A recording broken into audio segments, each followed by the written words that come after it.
سبحان اللہ و بحمدہ عدد خلقہ و رضا نفسہ و زینت عرشہ و مداد کلماتہ۔ اللہم فقہنا فی الدین۔ السلام علیکم اللہ والوں، اللہ کی رحمت سے مایوس نہ ہو جاؤ۔ سورہ مریم آیت 96۔ ان الذین آمنوا وعملوا الصالحات سیجعل لهم الرحمن ودا۔ اے لوگوں جو ایمان لائے ہیں اور عمل صالح کر رہے ہیں، ان قریب رحمان ان کے لیے دلوں میں محبت پیدا کر دے گا۔ آمنو، پیار سے اللہ مخاطب ہیں، کس سے؟ ایمان والوں سے۔ ایمان کس سے بنا؟ امن سے۔ ایمان جو لایا وہ امن میں آ گیا۔ جو ایمان لے آئے، جنہوں نے مان لیا، ایمان لانے کے بعد انہوں نے کیا کیا؟ عمل صالح۔ عمل صالح کیا ہے؟ جو سنت کے مطابق اور خالص رضا الہی کی نیت سے کیا جائے، خلاف سنت عمل نہ ہو۔ سنت کے خلاف عمل قبول نہیں۔ نمود و نمائش اور ریاکاری کے لیے کیے گئے عمل بیکار۔ لازمی نہیں کہ جو عمل ہم اپنے ماں باپ، اپنے آباء و اجداد کو بچپن سے کرتا دیکھ رہے ہیں تو وہی عمل صالح ہو۔ عمل وہ قابل قبول ہے جس کا دین اور شریعت سے ثبوت یعنی دلیل ملتی ہو۔ ایمان صالح سے ہمیشہ کی جنت حاصل کرنے کی کوشش کرنا ہے۔ 4 دن کی زندگی کو جنت بنانے کے شوق میں ہمیشہ کی آخرت کو بھولنے لگتے ہیں۔ ایمان لانے کے بعد دعا، اے اللہ مجھے صحیح، مکمل اور پختہ ایمان عطا فرما تاکہ میں محفوظ ہو جاؤں سارے نقصان سے۔ ایمان اللہ پر، فرشتوں پر، کتابوں پر، رسولوں پر، آخرت پر، تقدیر پر۔ میرا ایمان کیسا ہے؟ کیا میرا ایمان مجھے اچھے کام کرنے پر ابھارتا ہے؟ اگر نہیں تو پھر قرآن اور حدیث کو سمجھ کر ایمان میں اضافہ کرنا چاہیے۔ اے اللہ میری مدد فرما اچھے کام کرنے میں۔ جائزہ لیں میرے اچھے اعمال، میری نماز، میرا روزہ، میری زکوٰۃ، اخلاق اور معاملات کیسے ہیں۔ الرحمن وہ ہستی جس کی رحمت عام ہے۔ اللہ سب کی ضرورتوں کو پورا کر رہا ہے، خواہ مسلمان ہو یا کافر۔ ہر ایک کو اس کی محنت اور کوشش کے مطابق دیتا ہے۔ گناہ گار کو مہلت دیتا ہے، شاید پلٹ آئے، فوراً نہیں پکڑتا۔ ترمذی کی حدیث، رحمان نے رحم کو پیدا کیا۔ رحم یوٹرس کو بھی کہتے ہیں، جس میں بچہ بنتا ہے۔ جو رحم کے رشتوں کو جوڑے گا، میں بھی اس سے اپنا تعلق جوڑوں گا۔ جو رحم سے تعلق کاٹ دے گا، میں بھی اس سے اپنا تعلق کاٹ دوں گا، یہ اللہ فرما رہے ہیں۔ ہم نے رشتہ داروں سے تعلق توڑا تو کیا نقصان ہوگا؟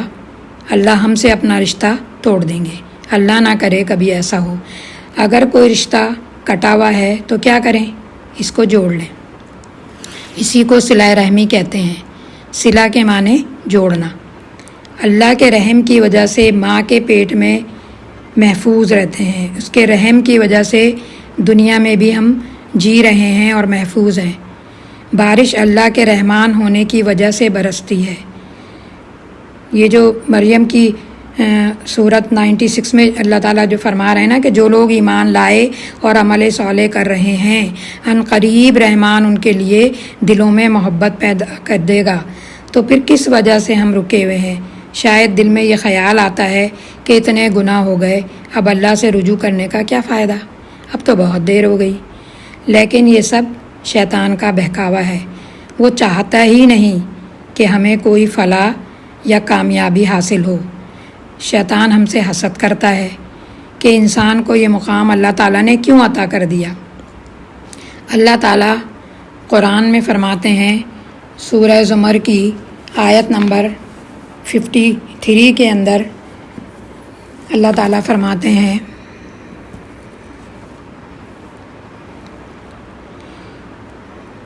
قُلْ يَا عِبَادِي الَّذِينَ أَسْرَفُوا عَلَىٰ أَنفُسِهِمْ لَا تَقْنَطُوا مِن رَحْمَةِ اللَّهِ إِنَّ اللَّهَ يَغْفِرُ الذُّنُوبَ جَمِيعًا